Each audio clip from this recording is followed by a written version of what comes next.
warahmatullahi wabarakatuh. Perkenalkan, nama saya Zainal Arifin, nomor NIM dengan NIM 17520472, prodi Teknik Elektro. Pada kesempatan kali ini saya akan menjelaskan mengenai sistem audio untuk memenuhi tugas pada pertemuan ketiga. Bab 1, pendahuluan. Latar belakang penggunaan sistem suara atau sound system dalam berbagai keperluan tersebut menuntut pengolahan sinyal suara dari berbagai sumber masukan. Pengolahan audio yang berasal dari input audio langsung berupa mikrofon, baik yang digunakan untuk pemungut suara manusia maupun yang digunakan untuk memungut suara dari alat musik. Yang kedua, rumusan masalah. Apa yang dimaksud dengan sistem audio? Kedua, apa bagian-bagian dari sistem audio? Yang ketiga, tujuan dari rumusan masalah tersebut yaitu dapat menjelaskan mengenai pengertian sistem audio.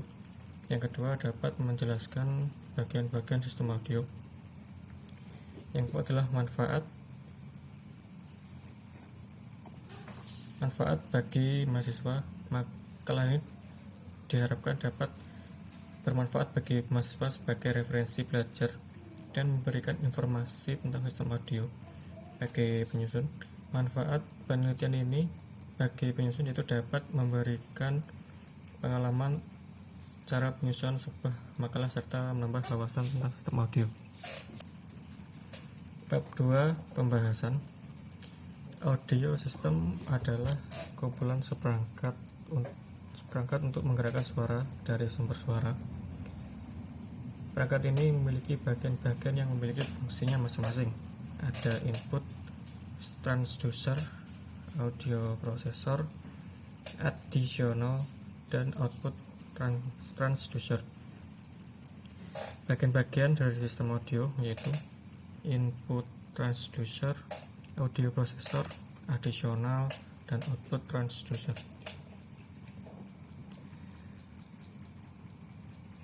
Untuk penjelasan dari bagian-bagian sistem audio, yang pertama adalah input transducer.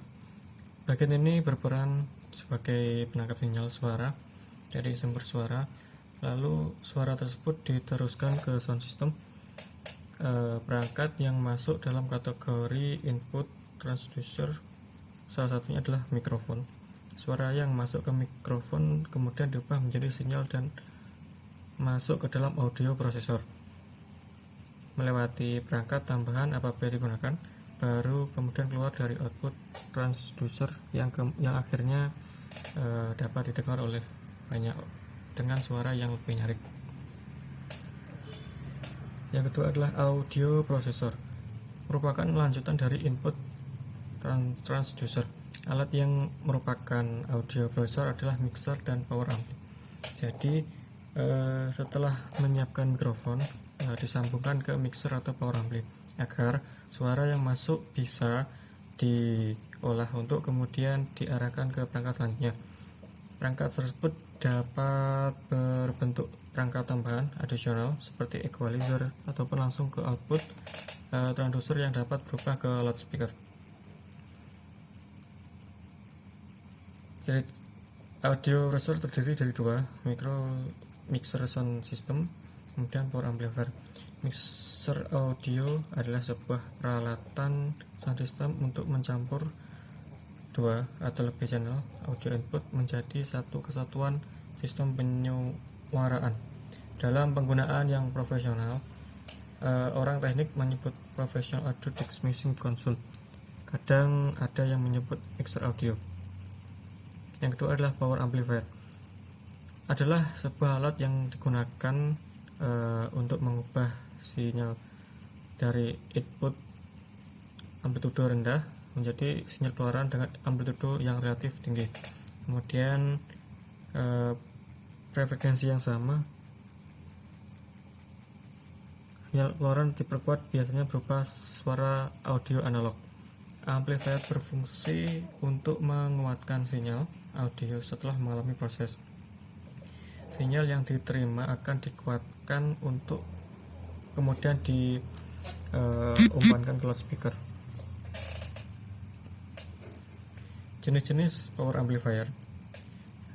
Power amplifier kelas A yaitu rangkaian dasar transistor common emitter. Penguat jenis kelas A dibuat dengan mengatur arus bias di titik tertentu pada garis bebannya. Posisi titik Q sedemikian rupa sehingga berada tepat di tengah garis. Beban kurva VCE IC dari rangkaian penguat tersebut. Ciri khas kelas A, seluruh sinyal keluaran bekerja pada daerah aktif dan memiliki tingkat fidelitas yang tinggi. Penguat kelas A ini memiliki efisiensi yang rendah, kira-kira hanya 25-50%. Transistor selalu aktif, sehingga sebagian besar sumber atau satu daya terhubung menjadi panas. Amplifier kelas B merupakan penguat modifikasi kelas A agar tidak terjadi panas yang berlebih. Penguat kelas B dibuat dengan menggeser titik Q yang digeser ke titik B. Penguat kelas B sering dinamakan sebagai penguat push pull. Jika sinyalnya berupa gelombang sinus, maka transistor Q1 aktif pada 50% siklus pertama, dan selanjutnya giliran resistor Q2 aktif pada siklus 50%. Berikutnya penguat kelas B ini lebih efisien dibanding dengan kelas A, sebab jika tidak ada sinyal input maka arus bias IB juga 0 dan praktis membuat kedua transistor dalam keadaan off. Efisiensi penguat kelas B kira-kira sebesar 75%. Power amplifier kelas AB adalah kombinasi dari penguat kelas A dan B. Adalah penguat yang paling umum digunakan adalah dalam desain penguat daya. Titik kerja penguat kelas AB berada di antara titik kerja penguat kelas A dan titik kelas B. Oleh karena itu, penguat kelas AB digunakan menghasilkan penguat sinyal yang tidak terdistorsi seperti penguat kelas A, mendapatkan efisiensi daya yang lebih tinggi seperti penguat kelas AB, dapat memperkuat sinyal dari 180 derajat hingga 360 derajat, dan efisiensi daya dari 25% hingga 78,5%. Selanjutnya adalah power amplifier kelas C. Hanya membutuhkan satu transistor penguat untuk dapat bekerja dalam power amplifier kelas C memang didesain khusus untuk menguatkan sinyal hanya satu fase positif saja. Transistor penguat kelas C bekerja aktif hanya pada positif saja. Bahkan jika perlu cukup sempit hanya pada puncak-puncaknya saja dikuatkan. Power amplifier kelas C memiliki efisiensi yang tinggi, bahkan sampai 100%. Yang terakhir adalah kelas D, menggunakan pulse gain atau biasa dikenal dengan teknologi pulse width modulation atau PWM, di mana lebar pulse sebanding dengan amplitude sinyal input, dan terakhir sinyal PWM akan membuat transistor switching sesuai dengan lebar pulse. Secara teori, penguat kelas D dapat mencapai efisiensi daya setinggi 90% hingga 100%. Karena transistor yang menangani penguatan daya dapat berfungsi sebagai saklar biner yang seumpama tidak ada waktu yang terbang selama konversi sinyal. Jika tidak ada transmisi sinyal, ini tidak akan menyanyikan sinyal input daya. Transistor yang digunakan pada amplifier kelas D biasanya adalah transistor jenis MOSFET. Amplifier kelas D biasanya terdiri dari generator gelombang, gigi gergaji, komparator, circuit switching, dan filter low pass.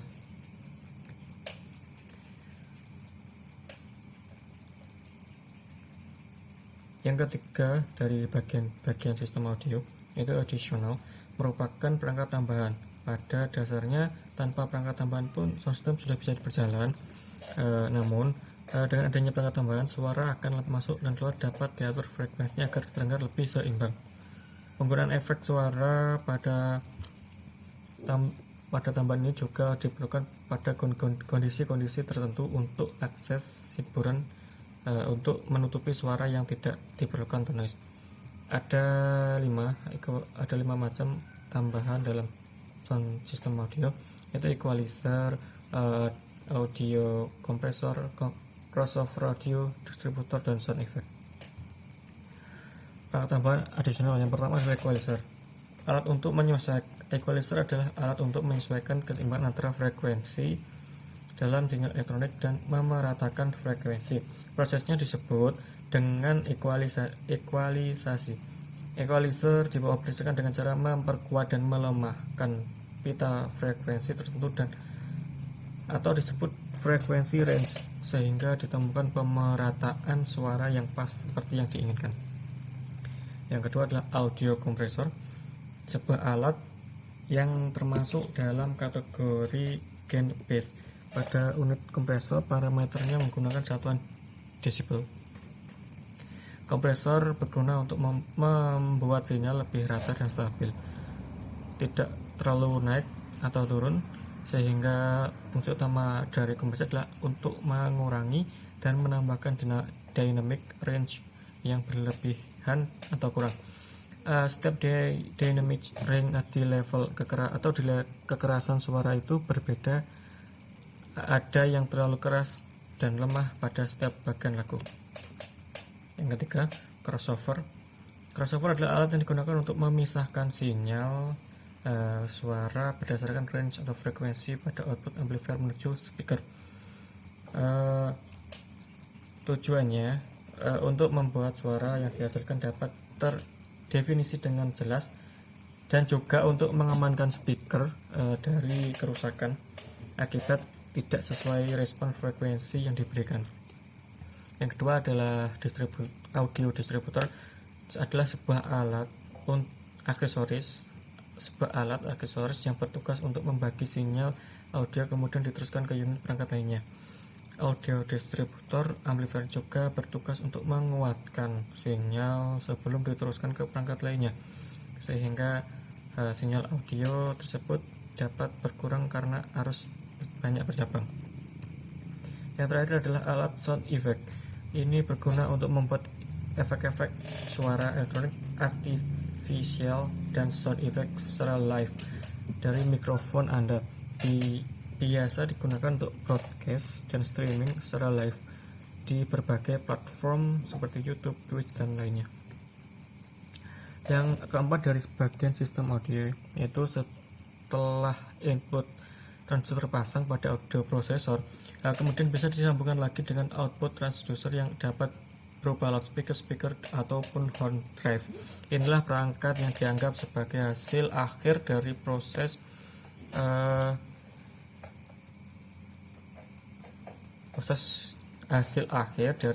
sebelumnya. Suara yang keluar dari loudspeaker adalah hasil pengolahan dari perangkat sebelumnya. Prinsip kerja dari speaker memiliki komponen elektromagnetik yang terdiri dari kumparan yang disebut kumparan suara untuk membangkitkan medan magnet yang berinteraksi dengan magnet permanen untuk menggerakkan kon speaker bergerak bolak-balik. Bab 3 penutup. Kesimpulannya adalah